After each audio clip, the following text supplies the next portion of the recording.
Dans la petite ville animée de Kiboma, vivait Amara avec sa mère, Madame Selma, tandis que leur voisine et amie de longue date, Madame Nia, élevait son fils Ethan.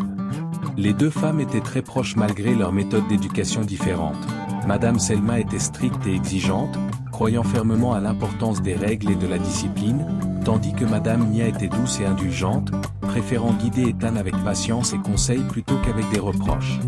Amara et Ethan, tous deux âgés de 12 ans, avaient grandi ensemble.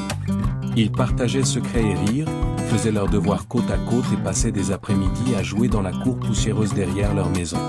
Les éclats de rire résonnaient souvent, témoins de leur insouciance et de leur bonheur enfantin. Un soir, alors qu'ils dînaient, Ethan leva timidement les yeux vers sa mère. « Maman, est-ce que je peux avoir un téléphone ? Tous mes amis en ont un, et je pourrais l'utiliser pour mes études aussi. » Madame Nia posa sa cuillère, surprise. « Un téléphone ? Ethan, ne crois-tu pas que tu es trop jeune pour ça ? » Ethan insista, ses yeux brillants d'espoir. « S'il te plaît, maman. Je ferai attention et je pourrai vraiment m'en servir pour mes leçons. » Après un moment de réflexion, sa mère fixa une condition. « Si tu finis premier de ta classe ce trimestre, je te l'achèterai. Mais seulement si tu prouves que tu en es capable. » Déterminé, Ethan se plongea dans ses études avec une concentration nouvelle. Même Amara remarqua son sérieux. « Tu es vraiment motivé pour ce téléphone, hein ?» taquina-t-elle. À la fin du trimestre, le rêve devint réalité. Ethan arriva chez lui, son bulletin en main, fier de sa première place. Madame Nia, émue, tint sa promesse et lui offrit un smartphone dernier cri. Désormais, le téléphone devint son bien le plus précieux. Les après-midi ensoleillés, Amara et Ethan s'asseyaient souvent ensemble dans la chambre, explorant les applications et regardant des vidéos. Un jour, Ethan fit défiler son écran et tomba sur une application inconnue, présentant des vidéos que les enfants n'avaient jamais vues auparavant. « Qu'est-ce que c'est ?» demanda Amara, la curiosité mêlée à la crainte. Ethan cliqua par curiosité. Les images montraient des adultes dans des situations déroutantes et complexes. Leur innocence les rendait incapables de comprendre, mais la fascination et la peur les tenaillaient à la fois. « On ne devrait pas regarder ça, » murmura Amara, hésitante. Mais la curiosité l'emporta. Au fil des minutes, ils enchaînèrent les vidéos, échangeant des regards complices et des chuchotements. Puis, dans un moment de naïveté, Amara proposa. « Et si on essayait ce qu'ils font ?»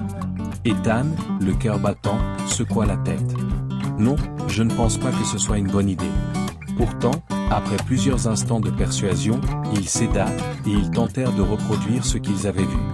La douleur et le malaise d'Amara furent immédiats. Elle s'écarta, les larmes aux yeux. « Arrête, arrête, ça fait trop mal. J'ai trop mal. » Ethan, choqué, s'excusa. « Je pensais que ce serait juste un jeu drôle et que tu pouvais aimer. » La peur et la honte laissèrent un silence lourd. Amara se recroquevilla, son cœur battant à tout rompre. Elle savait qu'elle ne voulait jamais revivre cela. Le lendemain, leur voisine et amie Tanti Marois, connue pour sa douceur et sa bienveillance, remarqua leur silence inhabituel. S'asseyant avec Amara, elle demanda doucement. « Qu'est-ce qui ne va pas, ma chérie ?» Finalement, Amara raconta toute l'histoire. Tanti Marois écouta avec attention et compassion, expliquant que certains contenus sont dangereux et réservés aux adultes, et que les enfants ne doivent pas regarder. Elle rassura la fillette. « Tu as bien fait de parler.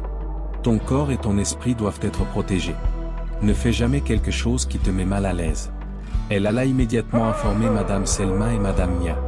Les deux mères, choquées mais déterminées, rassemblèrent les enfants et leur expliquèrent avec fermeté mais douceur les conséquences de leurs actes, les dangers de certaines vidéos et l'importance de toujours demander de l'aide. À partir de ce jour, la dynamique changea. Madame Selma adoucit sa discipline pour mieux dialoguer avec Amara, et Madame Nia passa plus de temps à encadrer Ethan pour lui donner un cadre sécurisant. Elles décidèrent également de consulter un professionnel pour aider les enfants à comprendre et à surmonter l'incident. Avec le temps, Amara et Ethan retrouvèrent leur complicité, mais ils avaient grandi un peu plus tôt que prévu.